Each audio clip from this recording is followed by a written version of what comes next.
el Señor nos guía con tanta información a que podamos traer puntos necesarios para que nos ministre a nosotros. Amén.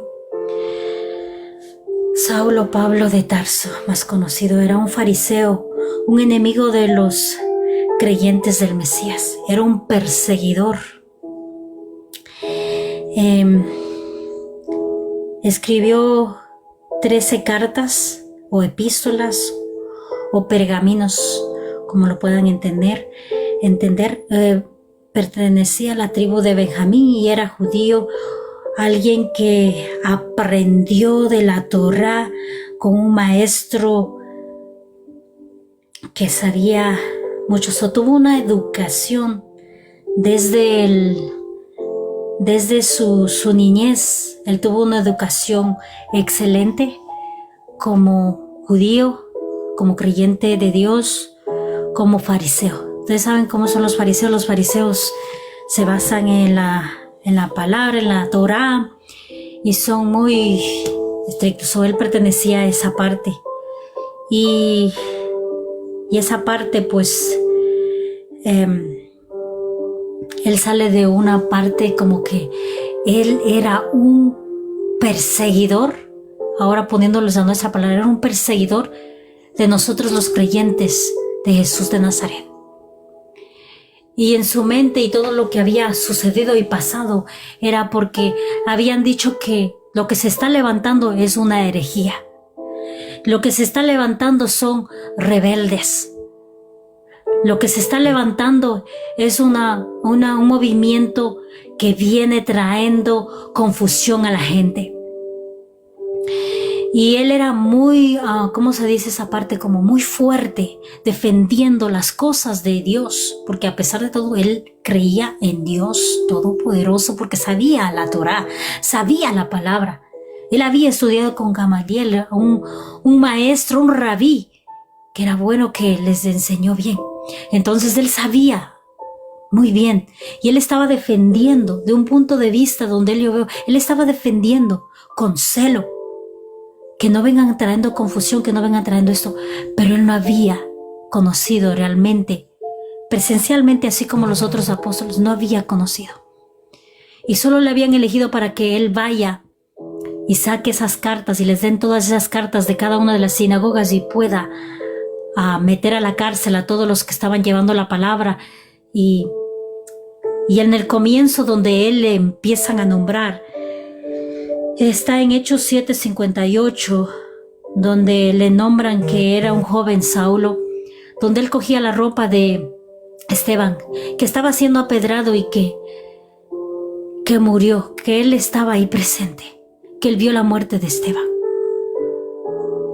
Y pienso que todo lo que él estaba llevándolo a cabo, él lo estaba presenciando, era un testigo, y dice que él era conocido ya por todos, que él era un perseguidor fuerte, porque Pablo no solamente era un fariseo, sino él sabía idiomas. Él tenía una posición, como se dice aquí, vamos a ponerlo como aquí, que él tenía una profesión, que él era prestigiado, él se movía por los hombres y los varones que eran, ¿cómo se dice? Que eran de influencia. Él tenía acceso, él tenía una ciudadanía también romana y era judío. Él podía ir a Roma, él podía moverse por muchas partes. O sea, tenía mucha facilidad de muchas cosas. Y ¿cómo les puedo decir? En esa parte, Pablo tenía algo especial para el Señor. No libre de lo que él tenía su profesión, libre de lo que él sabía la palabra, libre de lo que era un fariseo, libre de la ciudadanía, libre de todo eso. Él era un instrumento del Señor.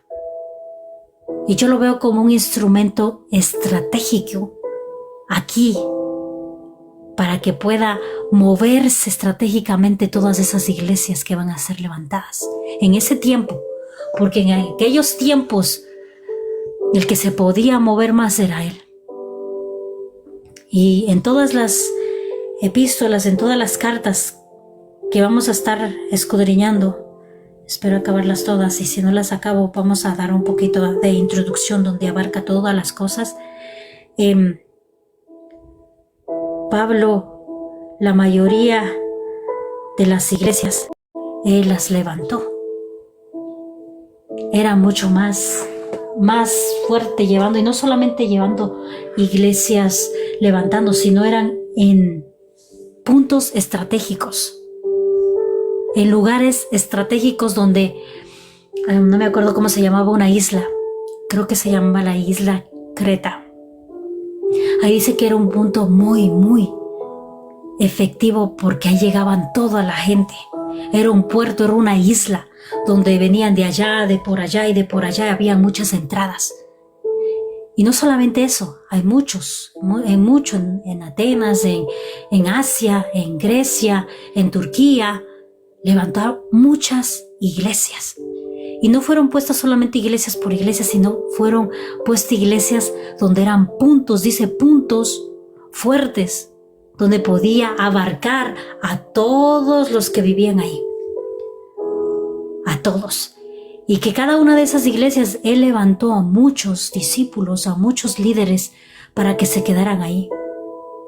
Y él tenía que ir a revisar constantemente.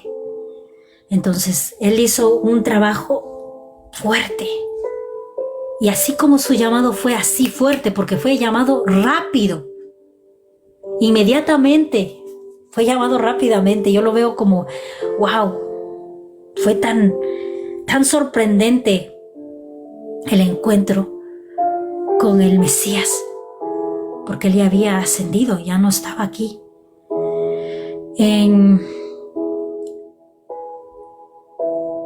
Vamos a ir a donde está en Hechos. En Hechos 9, 8, 19, donde fue el primer encuentro con el Mesías, porque él no creía en el Mesías. Pensaba que todo era una blasfemia y que todo era una mentira, que todo era algo que no estaba de acuerdo a todos los que eran creyentes de la palabra, rabís de la palabra. Entonces era necesario este encuentro. Vamos a ir a Hechos 8:3. Hechos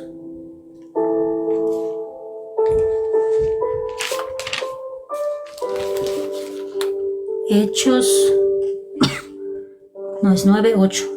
Hechos 9:8. Hechos 9:8. Y la palabra se lee en nombre del Padre, del Hijo y del Espíritu Santo. Saulo se levantó del suelo, pero cuando abrió los ojos estaba ciego. Vamos a ir más atrás. Vamos a ir al 3 para poder entender. Al acercarse a Damasco para cumplir esa misión, una luz del cielo de repente brilló alrededor de él. Saulo cayó al suelo y oyó una voz que le decía: Saulo, Saulo, ¿por qué me persigues? ¿Quién eres, Señor?, preguntó Saulo. Yo soy Jesús, a quien tú persigues, contestó la voz. Ahora bien, levántate, entre la ciudad y se te dirá lo que debes de hacer. Los hombres que estaban con Saulo se quedaron mudos, porque oían el sonido de una voz, pero no veían a nadie. Saulo se levantó del suelo, pero cuando abrió los ojos estaba ciego. Entonces sus acompañantes los llevaron de la mano hasta Damasco. Permaneció allí ciego durante 3 días y sin comer ni beber. Ahora bien, había un creyente en Damasco llamado Ananías. El Señor le habló en una visión, lo llamó Ananías. Sí, Señor, respondió. El Señor le dijo: ve a la calle llamada Derecha o a la casa de Judas. Cuando llegues, pregunta por un hombre de Tarso que se llama Saulo. En ese momento él estaba orando. Le mostró en esa visión un hombre llamado Ananías. Entró y pone las manos sobre él para que recobre la vista. Pero Señor, exclamó Ananías, he oído a mucha gente hablar de las cosas terribles que ese hombre les ha hecho a los creyentes de Jerusalén. Además tiene la autorización de los sacerdotes principales para arrestar a todos los que invocan tu nombre. El Señor le dijo, ve por él, es mi instrumento elegido para llevar mi mensaje a los gentiles y a reyes como también al pueblo de Israel. Y le voy a mostrar cuánto debe sufrir por mi nombre. Así que Ananías fue y encontró a Saulo, puso sus manos sobre él y dijo, hermano Saulo, el Señor Jesús, quien se te apareció en el camino, me ha enviado para que recobraras la vista y seas lleno del Espíritu Santo. Al instante, algo cayó, escamas cayó de los ojos de Saulo y recobró la vista. Luego se levantó y fue bautizado. Después tomó algo y recuperó la fuerza. Santo, gloria a Dios.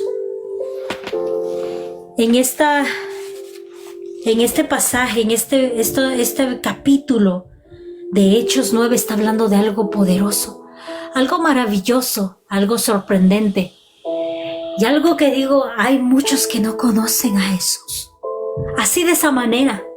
Hay muchos que no han reconocido que Jesús dio la vida por nosotros y que resucitó y que está sentado a la derecha de Dios Padre. Hay muchos que no creen en Jesús. O hay muchos que dicen creo, pero no creen de verdad, no han tenido ese encuentro sobrenatural. Y aquí no solamente me enseña una parte de que Saulo perdió la vista y que fue encontrado ahí en el camino, no. Fue encontrado porque había un propósito y un llamado. Y que tal vez digas, es que él no pudo haber sido si casi la mayoría de los apóstoles no eran como él. Eran diferentes.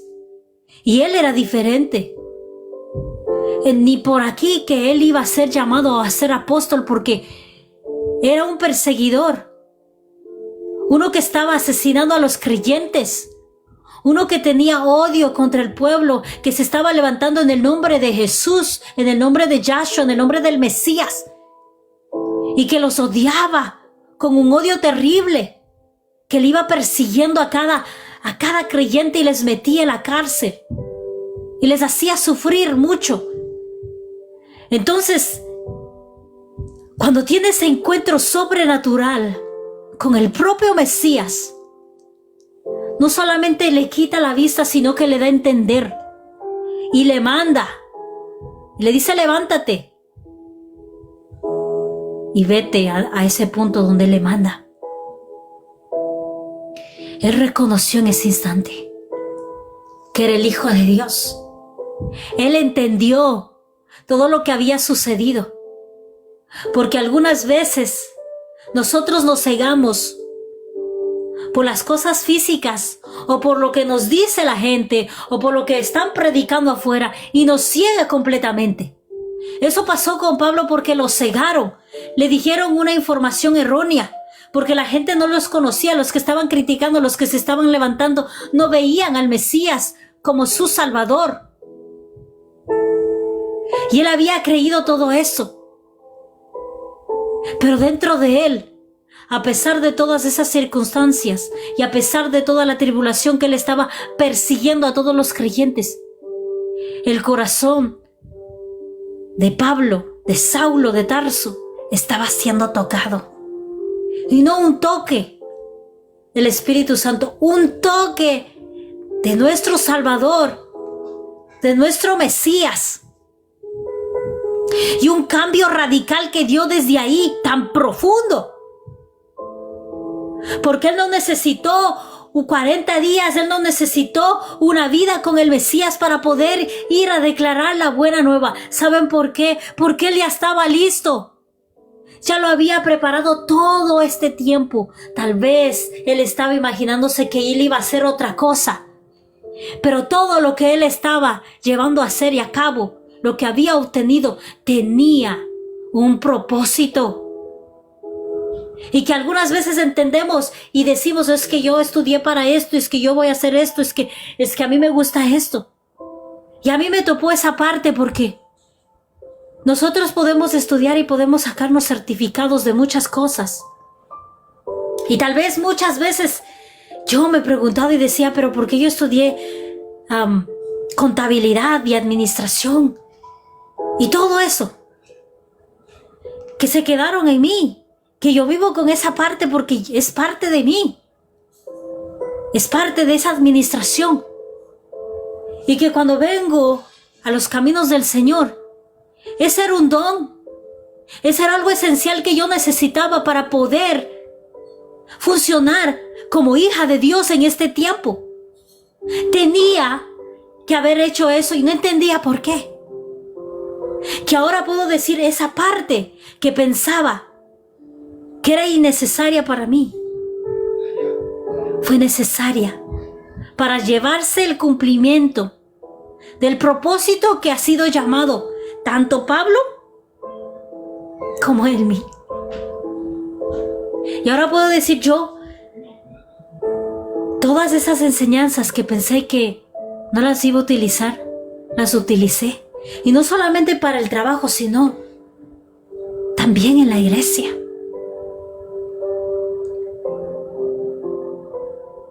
Y esta parte de Saulo, todo lo que él aprendió de la palabra, porque desde pequeñito me imagino que él recibió todas las enseñanzas. Los judíos desde hasta los 12 años ellos ya saben la Torá. O sea, los primeros 5 libros ellos ya saben la palabra. Todas las mamás son encargadas de enseñarle la Torá, los papás de encargarles de enseñarles la Torá.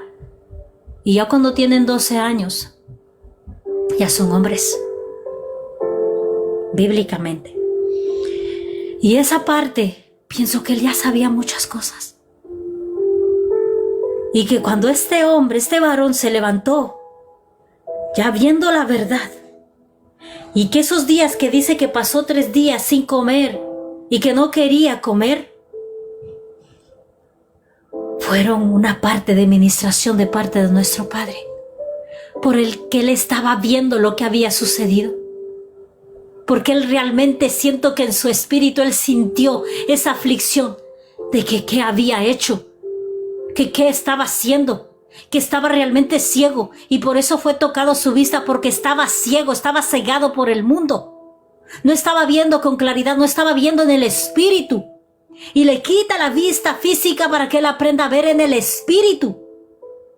Y aquí muchos hay esa parte de que físicamente tal vez tú estés viendo, pero estés ciego espiritualmente, ciego realmente, porque no estás viendo la palabra, no estás siguiendo el camino, no estás siguiendo la verdad, no estás siguiendo a nuestro amado Dios Todopoderoso, a nuestro Mesías, Jesús, nuestro Salvador, el que dio la vida, el que se entregó por ti y por mí. Y que no estamos siguiendo su camino, que estamos siguiendo nuestro camino, nuestras decisiones, lo que nosotros pensamos o lo que nosotros vemos. Esa ceguedad fue caída, dice, como escama de sus ojos. Y cada vez que yo estoy en oración, yo clamo por eso, porque no estoy hablando de una ceguedad física, estoy hablando de una ceguedad en el espíritu, porque muchos no pueden ver la verdad de Dios. Muchos no pueden ver la verdad de Dios, que es un tesoro maravilloso, que es algo maravilloso para nosotros. Y en esta parte, me enseña esa parte de Pablo, que viene Ananías y que Ananías también se sorprende, porque tú no sabes los planes que tiene Dios para ti o para mí. Algunas veces pensamos que nosotros pensamos y creemos que vamos a hacer así y así se va a hacer y así se va a hacer. Y no sabes qué planes maravillosos tiene Dios para nosotros. Que esos planes son diferentes a tu mente, porque tus planes son tan pequeñitos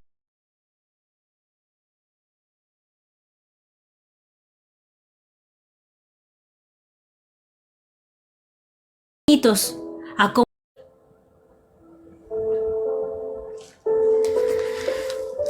Y en esta parte de Pablo nos trae esa enseñanza. Vamos a continuar leyendo porque después de ahí, él dice que se levanta, come un poco, recobra fuerzas y se va. Y no se va a poder escudriñar o a tratar de entender. No, él se va llevando la palabra, testificando lo que había vivido en esos días y lo que le había pasado y diciendo que Jesús de Nazaret es el Mesías, es el Hijo de Dios. Vemos un cambio tan radical en Saulo, un cambio fantástico, porque él no esperó 40 días, él esperó solamente 3 días para recuperar su vista y él se entregó por completo. Él se entregó en cuerpo, en alma, espíritu, en todo, en todo. Dice que él fue a predicar. Inmediatamente que acabó de comer, recibió las fuerzas y fue a predicar. Después se fue a Damasco y seguía predicando y algunos se quedaban como boquiabiertas. ¿Qué pasó con ese hombre, ese varón? Que lo veían ahí persiguiendo y ahora lo ven predicando el evangelio, predicando la buena nueva y declarando que Jesús es real. Que este movimiento no es algo falso, sino que es algo real, algo maravilloso y algo poderoso. Algo que no se puede negar, algo que no se puede esconder con un dedo. El otro día yo vi a alguien ahí poniendo que Jesús no es el Hijo de Dios y que es solamente un profeta. Y fue alguien que se había convertido al Islam y que estaba leyendo el Corán. Y ella lee, dice, está aquí diciendo en el Corán. Ahí donde has visto que el Corán tiene que ver con nuestro Dios Todopoderoso. Es una mentira tan fuerte que hasta hoy en día siguen cayendo en mentiras del enemigo. Y se ciega la gente. Y no se ciega por cegarse, se ciega por sus pasiones, por sus consuficiencias en sus corazones, por esa maldad que hay todavía en su corazón. Y que no es una maldad mala, sino que es un deseo de la carne. Porque se envuelven con personas de yugo desigual y traen mucha confusión a su vida y pierden la salvación. Pude ver esa parte y dije, en este siglo que ya estamos tratando de que yo pienso que ya todo el mundo sabe de la palabra, sabe de las cosas del reino de Dios, todavía sigue tropezando. La humanidad sigue tropezando y es por falta de conocimiento, es por falta de entendimiento en la palabra. Es por falta de la búsqueda continua que el hombre ha dejado de buscar el rostro de Dios y se van por cualquier cosa que le digan, este hace milagros, este hace, y se van y se envuelven con eso. Esta parte que nos habla nos está diciendo a cada uno de nosotros que cuando tú vienes a los pies del Señor, tiene que haber un cambio, una transformación, así como Pablo. Una transformación tan poderosa, porque él ya estaba listo y él estaba preparado. Y dice que más adelante él se movió, se fue a envolver con los discípulos, pero todos tenían miedo, porque ya conocían de él. Dice que todos se apartaron. Y que solo vino uno que se llama Bernabé, se acercó y escuchó. Y fue juntamente con él que se acercaron a los otros discípulos. Y empezaron, y dice que los mandaron para que vayan a predicar y a testificar a Chipre, a Antioquía. Y que se movió por muchos lugares. Y que después a él ya lo aceptaron como el apóstol. Y que después de eso, él no se quedó quieto, Yo veo a un Pablo que no se quedó quieto, que desde que vino a los caminos él no se quedó quieto. Él trabajó tan duro. Desde el primer día que él entendió, él quería ya, tenía deseo, tenía hambre, tenía sed.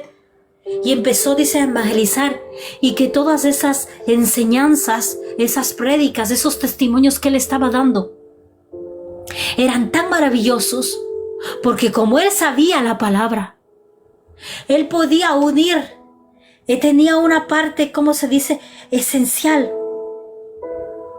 una enseñanza tan profunda que envolvía toda la Torá manifestada en Yeshua, en Jesús de Nazaret, y que se veía la vida manifestada, que ahí estaba hablando de nuestro amado Mesías. Casi todas las cartas paulinas, cartas de Pablo, eran dirigidas para el pueblo, dirigidas por medio de la Torá, por medio de la palabra. Y dice que él tenía esas prédicas, que tenía esa parte de envolver, no sé cómo utilizar esa palabra, que tenía esa parte de poder tener ese discernimiento y ese entendimiento para poder hablar claro de acerca de Jesús manifestado en este tiempo, cumplida la palabra. Que la palabra que él estaba dando se fue a hacer carne y que la estaba manifestando poderosamente, que esas enseñanzas no eran unas enseñanzas así por así, sino que eran manifestadas poderosamente porque traía una nueva perspectiva, que ya no era él movido solamente por lo que él sabía, sino era envolvido por el Espíritu de Dios.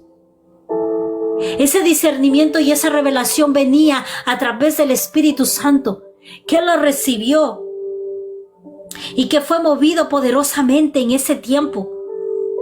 Y no solamente fue movido en ese tiempo, él no paró. Inmediatamente habla de muchos países, de Antioquía, de Isidra, de Cir, de Atena, que él viajó a muchos lugares y que levantó muchas iglesias, que levantó muchos líderes. Nombra muchos lugares. Y nombra muchas manifestaciones también de milagros. Muchas cosas maravillosas de enseñanzas. Y que aquí habla algo poderoso porque él no vino solamente por la gente que estaba desvalida. Él vino, como dice en su palabra al principio que leímos. Él vino trayendo esa palabra poderosa a reyes, a gobernadores, a gente de influencia en ese tiempo. Aquí habla de alguien que estaba viéndole cómo él estaba ministrando la palabra y que dice que se asomó en Hechos 13, 8, 12. Dice, habla de un mago, Elimas, que se llama Elimas, que él estaba enseñando y que él hacía mucha magia. Pero él tenía algo poderoso, que ya tenía el Espíritu Santo y que él empezó a reprenderlo y que le dijo, si tú ves... Le empezó a reprender bien horrible y declaró una palabra poderosa. Y por eso digo, todo lo que ustedes viven, todo lo que ustedes están viviendo ahora mismo, ustedes le dan la autoridad. Hay muchos que se han sanado de cáncer, hay muchos que se han sanado de muchas cosas. Sabes, si tú fuiste sanado y recibiste ese milagro, tú tienes un don para poder orar por esas enfermedades. Y aquí Pablo demuestra y le lanza una palabra. Y dice, te vas a quedar ciego. Y dice que inmediatamente ese mago se nubló por completo y hubo oscuridad en sus ojos. No pudo ver más. Y dice que eso vio, que ese milagro no lo hizo por hacerlo. Hubo fruto, porque ahí vio ese gobernador de Antioquía, que vio ese gobernador y que él escuchó su enseñanza y recibió al Mesías. Pablo se estaba moviendo en puntos fuertes. Y no con personas así, sino personas con influencia, personas con autoridad, personas con poder en ese tiempo. Y no solamente en Jerusalén, en Roma, en Antioquía, en Europa, en Atenas, se movía poderosamente porque estaba hablando esa parte. Él era un instrumento. Él era ese instrumento poderoso. Él era ese instrumento estratégico para que pudiera evolucionar más la palabra, más ampliarse más el evangelio a las naciones y a todo el mundo. No solamente a uno, a dos, a muchas masas. Y así como iba haciendo de levantar, porque él dice que levantó, yo pienso que él fue el mayor apóstol que levantó la mayoría de las iglesias poderosamente. Y fue un misionero. Él viajó a muchos países, a muchos continentes, llevando la palabra. Y en Hechos nos habla de muchas cosas, de muchos viajes. A Atenas, a Siria, a Europa, a Macedonia. Y también nos habla de muchos eventos maravillosos. Nos habla donde él es picado por una serpiente. Nos habla donde el apóstol Pablo y Silas fueron encerrados. Nos habla donde Pablo y Bernabé fueron pegados, fueron golpeados. Nos habla de muchos eventos fuertes. Yo sé que algunos ya saben de Pablo y Silas y también saben de esa parte donde que él fue golpeado. Él recibió muchos golpes. Y lo que no me había dado cuenta, o sí me di cuenta, pero no me di cuenta tan profundamente cuando yo estaba leyendo, era que cuando él fue puesto a prisión con Pablo y Silas ahí, él fue golpeado primeramente. Él estaba herido. Él estaba débil. Tenía heridas. Y sobre eso fue encarcelado. Y no en una mazmorra ahí que sea ahí por encimita. Dice que le mandó a las profundidades. Porque recuerden, en ese tiempo no eran las cárceles como este tiempo. Ahí eran por debajo de la tierra, eran en cuevas. Eran en espacios que no tenían algo que ni luz. Y dice que lo mandaron a lo más profundo y que lo encadenaron. Ahí en Roma. Y dice que ellos estaban heridos. Yo no entendí esa parte, pero cuando lo leí, ellos estaban heridos. Ellos estaban débiles. Ellos estaban mal. Pablo y Silas estaban mal. Y dice que ellos empezaron a adorar con todo dolor, con todo sufrimiento, sin importar de lo que había sucedido, porque habían recibido una paliza fuerte. Dice que se estremeció todo la cárcel y que se abrieron puertas de la cárcel, se rompieron todas las cadenas de las manos y de los pies porque lo tuvieron así. Y que vino el que era el que cuidaba a los de la cárcel y que se quiso matar. Y que él gritó, Pablo gritó y dijo, no te mates, estamos aquí, no te mates. Todavía estamos aquí, todos estamos aquí. Y dice que él le dijo y le preguntó, ¿qué quieres que haga? Dime qué quieres que haga. Dime cómo quieres que yo lo quiero conocer, al que tú lo sirves, porque él vio esa parte maravillosa. ¿Cómo fue? Es algo sobrenatural que sucedió ahí. Y solo con clamar, ni clamar, estaban adorando, solamente estaban adorando. Y las cadenas fueron rotas, las puertas fueron abiertas. Eso es una enseñanza maravillosa para nosotros porque aunque estés en aflicción, aunque estés en dolor, aunque estés pasando por persecución, aunque estés pasando por muchas cosas fuertes, alábale al Señor. Alábale al Señor.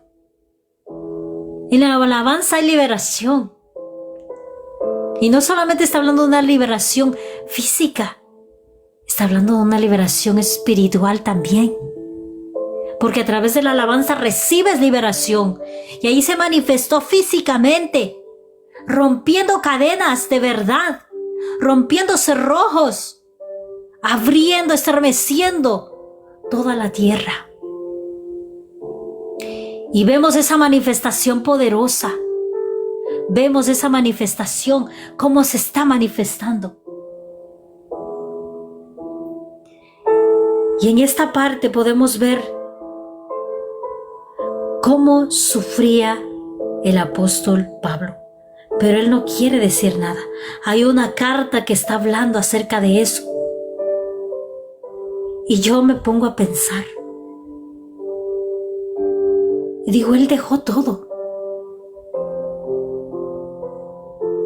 Él dejó todo. Todo lo que él tenía. Él no era un hombre pobre.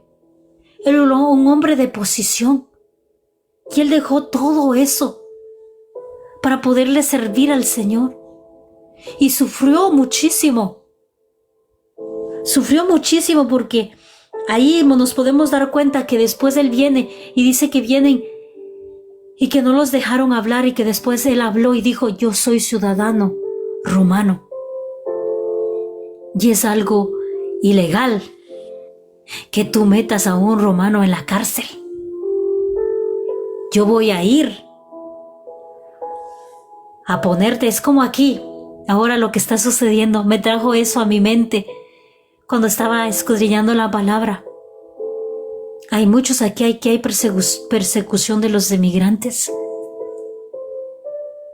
Y que hace como, no me acuerdo, una semana que vi las noticias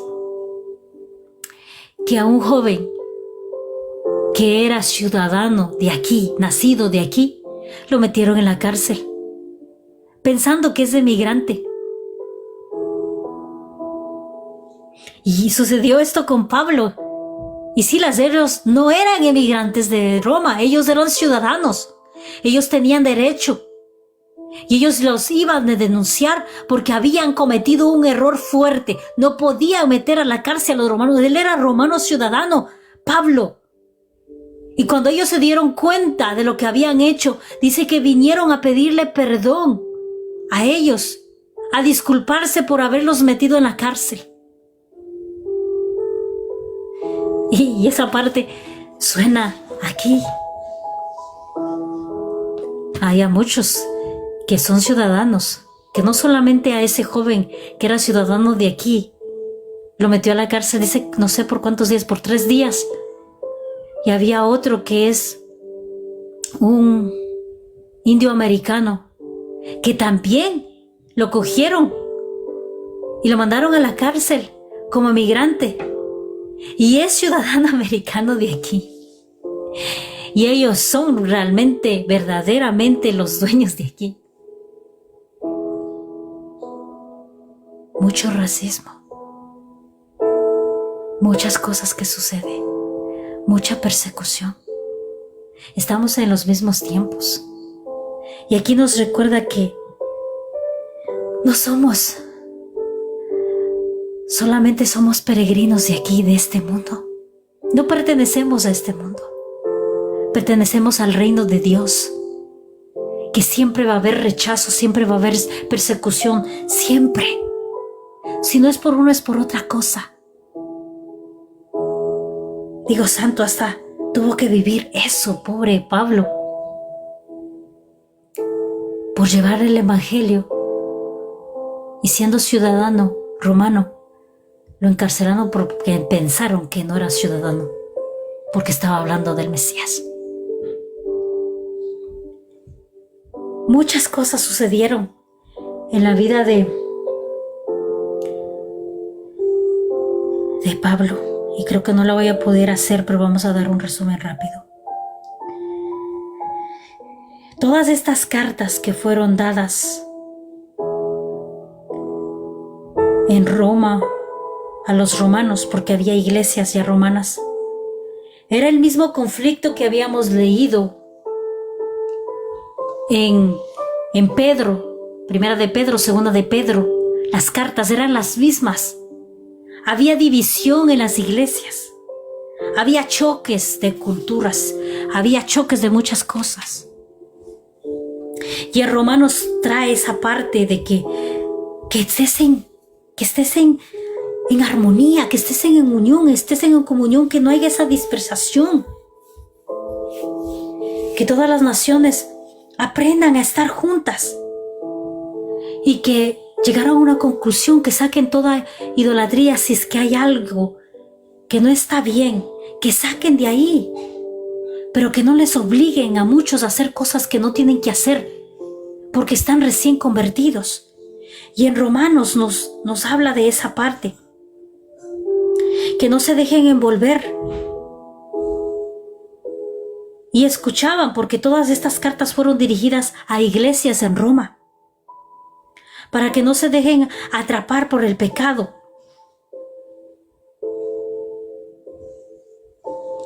Y en Romanos habla sobre la Torá, de Abraham en todas las naciones y de la fe manifestada a través del Mesías.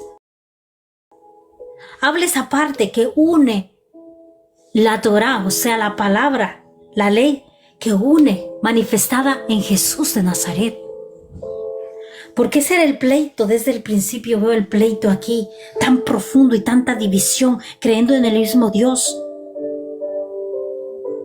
Pero Él trae esa parte de que no se dejen llevar por eso. No traigan división, no traigan contienda. Traten de convivir, traten de aceptarse, ámense, así como dice en los mandamientos de Jesús, ámense el uno al otro. No se peleen. Y Romanos habla de muchas cosas, de mucha incredulidad que hubo ahí en la manifestación. Habla de tanta misericordia, habla de unificación de la iglesia, la unión de la iglesia, del perdón y el cumplimiento de la palabra. Y todo esto se movía por las divisiones étnicas que se movían en ese momento. Estaban en conflicto entre judíos y creyentes gentiles. Y les decía, ámense con ese amor fraternal. Únanse porque ya son familias, ya son hijos de Dios. Que derrame ese amor y esa unión en ustedes. Son familia. Son hermanos de fe. Cuando yo estaba leyendo en Corintios,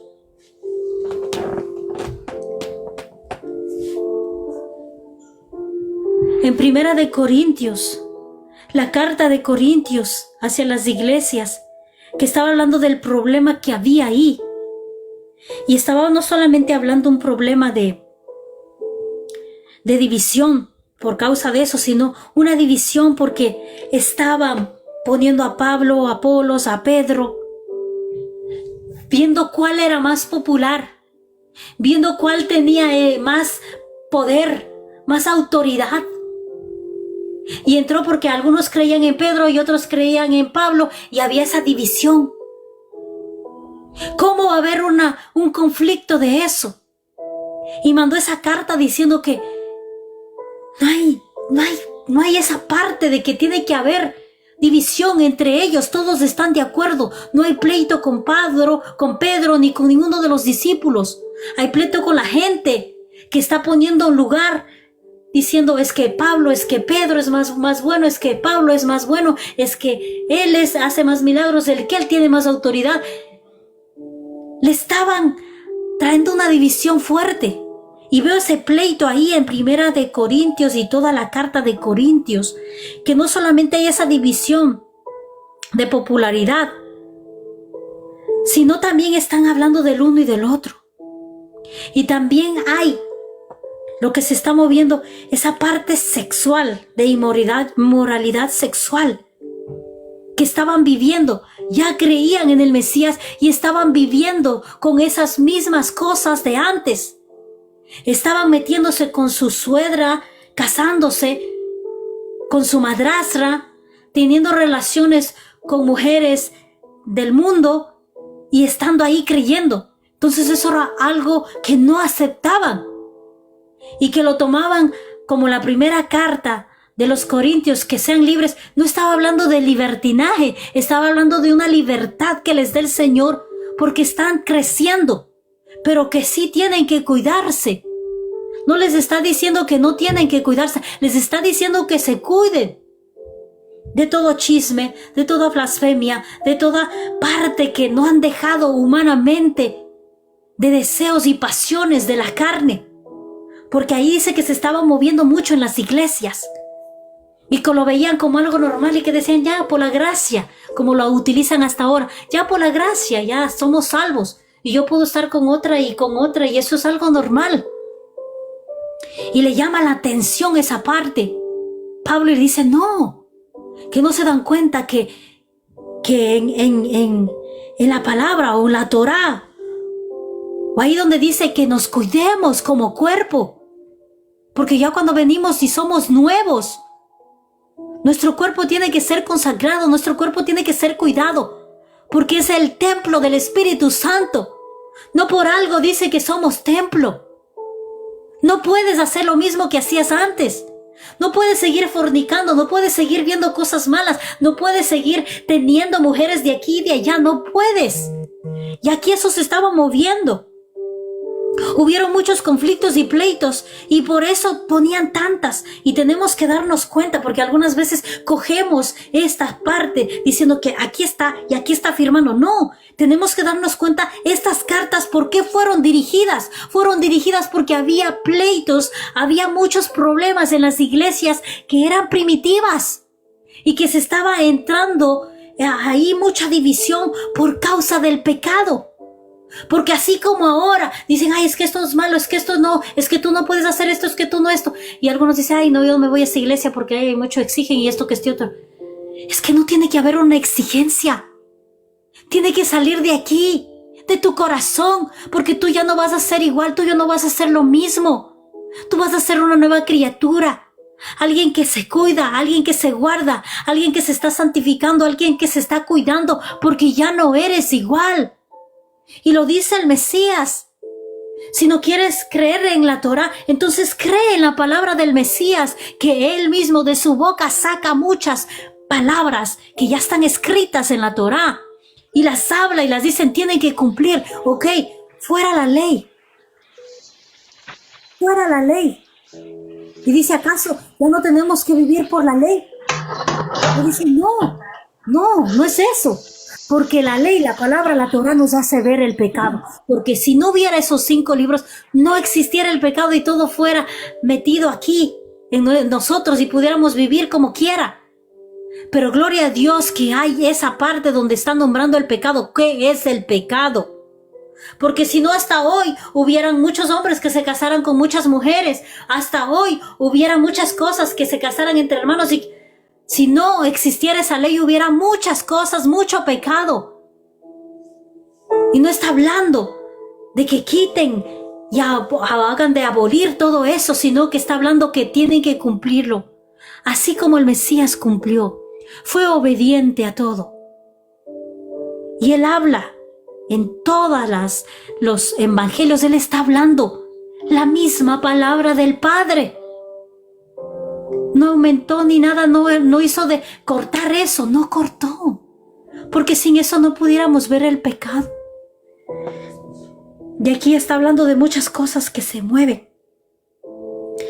También están hablando de la comida, porque dice que ellos comían de dioses que iban a celebrar y que ellos estaban comiendo de dioses. O sea, carne. Todas esas comidas eran presentados a esos dioses y ellos estaban comiendo. Y por eso había ese choque diciendo que ¿por qué están comiendo? Si esa comida fue entregada a otros dioses, ¿por qué no se cuidan?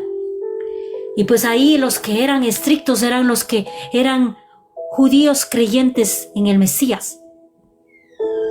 Y los gentiles estaban siendo limpiados. Pero a mí me llama la atención más los corintios. No Gálatas ni no estos, sino los corintios. Porque a pesar de que están pasando por eso, también dice que no creían en la resurrección. y decían que no creen que van a ser resucitados y que no creían en el Evangelio y que estaban trayendo otra enseñanza, confundiendo al pueblo. Y lo mismo se mueve aquí. Hay muchos que traen conflictos en la palabra y que hacen debates y que hacen muchas de esas cosas. No le gusta eso al Señor. La palabra es con amor. Es una enseñanza que tenemos que vivirla. No estás peleando como en estos tiempos que dice quién tiene la razón, quién se lleva esto, quién es más popular, quién predica mejor, quién hace milagros, quién hace prodigios. Aquí todo esto se estaba moviendo también. Y en la 2 de Corintios me doy cuenta de algo más fuerte. Que dice que rechazaron a Pablo. Los corintios rechazaron a Pablo. Le humillaron. No lo quisieron como apóstol. Le dijeron que es un pobre diablo, que vive en la pobreza, que no tiene nada, que no es comparado con los otros superapóstoles que eran ricos y que tenían y que ellos tenían dinero y él no tenía dinero. Y en una de las cartas de 2 de los Corintios aclara eso. Yo dejé todo eso, porque si se pone a comparación con los otros discípulos, él sale ganando en muchos aspectos, pero él no quería eso. Él fue humillado por esa parte, porque él ya no trabajaba como antes tenía que trabajar y tenía dinero y hacía todo eso. Él utilizaba hasta sus propios dinero para poder levantar una iglesia, para poder ayudar a los que estaban necesitados. Y dice que en ese tiempo, y lo habla en la palabra mismo, que no era como los otros apóstoles que cobraban y que se movían con dinero, que él no se movía así, él se movía como él podía con sus propias fuerzas, con su propio dinero, porque los otros apóstoles eran ya bien cubiertos con mucho, porque ellos tenían ya una parte de que tenían un movimiento y todos eran como más fáciles que daban el dinero. Esas iglesias no eran igual que la iglesia de los corintios, que eran así de codos, así de fuertes, que no querían soltar nada. Y eso fue acusado porque él fue a pedir una ayuda para los... Esa carta fue para pedir ayuda para los israelitas, para los judíos en Jerusalén, que pasó una hambruna y que él necesitaba dinero para levantarles a ellos, esa iglesia en Jerusalén. Y que pidió esa ayuda no solamente a los corintios, sino pidió también a Gálatas, a los Filipos, a los de Tesalonicenses, a todos los que estaban en las iglesias. Y que todos dieron esos regalos de ofrenda, pero que los corintios no dieron nada. Y ahí se dio cuenta de que ellos no recibieron realmente al Mesías, que ellos solo estaban aparentando.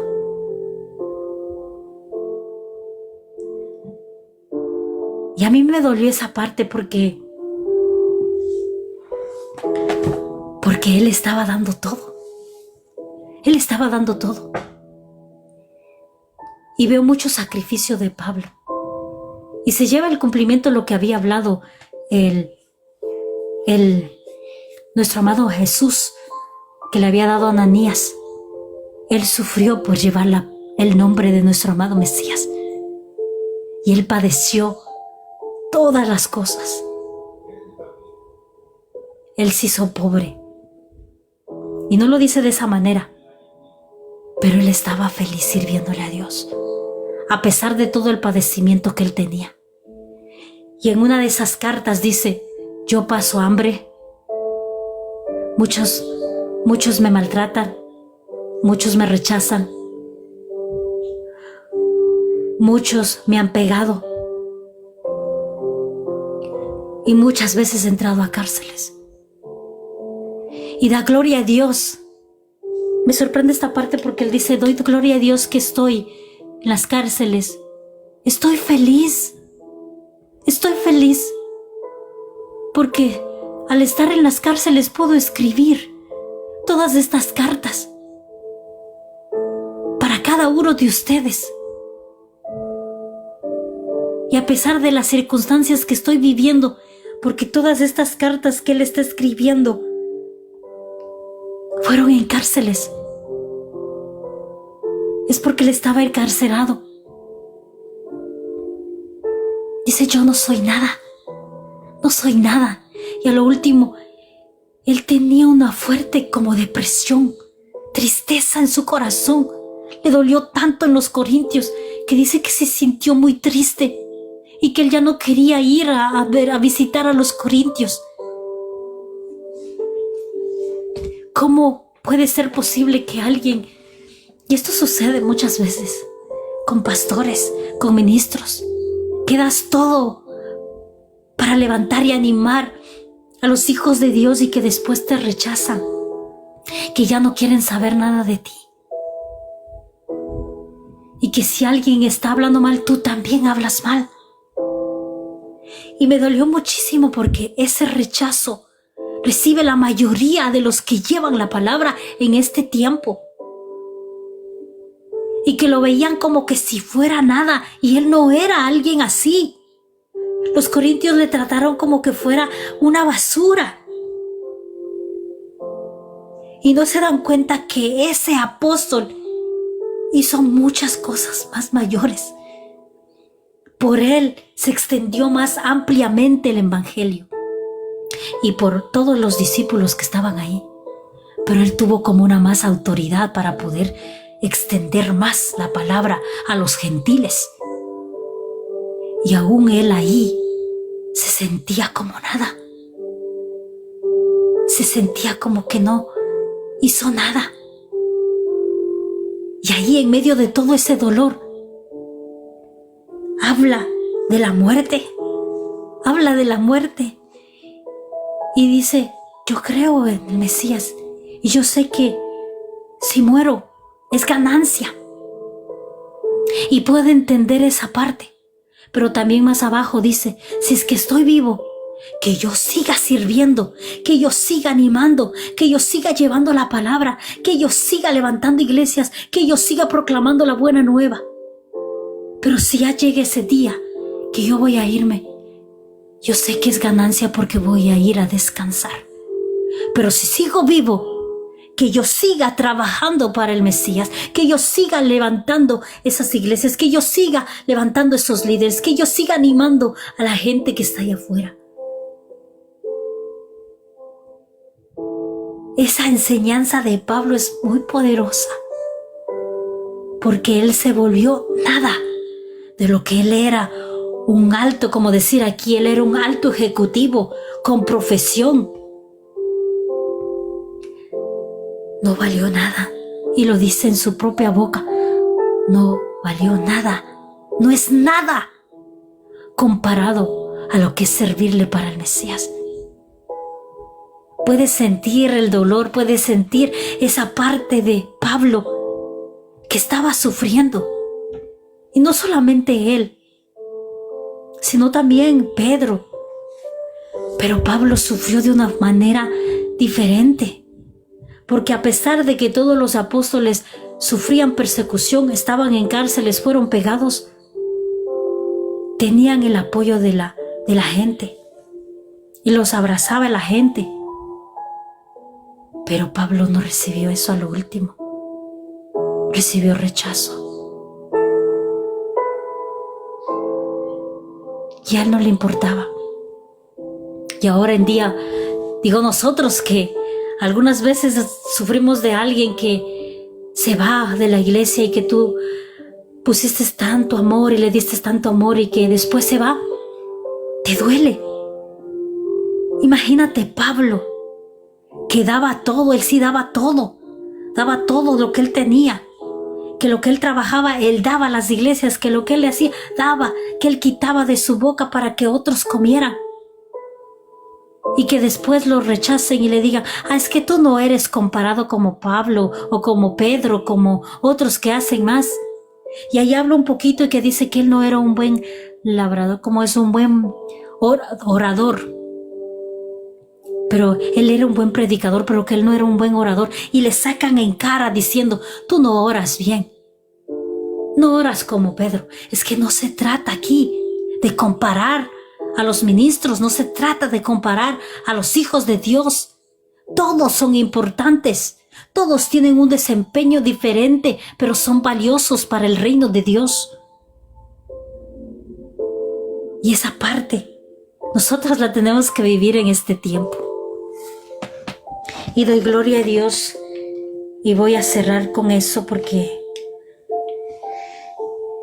son cartas profundas que se lleva más envolvimiento en esto, pero que maybe en otra ocasión daremos estas partes. Pero Pablo tiene muchas cartas y es más extenso, es mucho más grande, pero de él podemos aprender la sujeción, la entrega por completo, así como Pedro y Pablo, los dos se entregaron por completo. No les importaba lo que estaba pasando, sucediendo. Los emisarios, los apóstoles de las iglesias primitivas sufrían tanto físico, espiritual, mental y emocional. Así que ahora nadie te impide para que tú puedas seguir predicando la palabra. Ya no sufren persecuciones en este tiempo, tal vez sufran persecuciones en otros lados de Europa, donde está rígidamente haciendo de creer en otros dioses. Pero aquí, si eres de América, si eres de Europa también, hay mucho que trabajar. La mies es mucho y los obreros son pocos. Y hay que seguir trabajando. Amén. En las cartas traen también una igualdad entre los hombres y las mujeres. Y podemos leer muchos que mujeres fueron levantando el evangelio también en esas cartas de Pablo.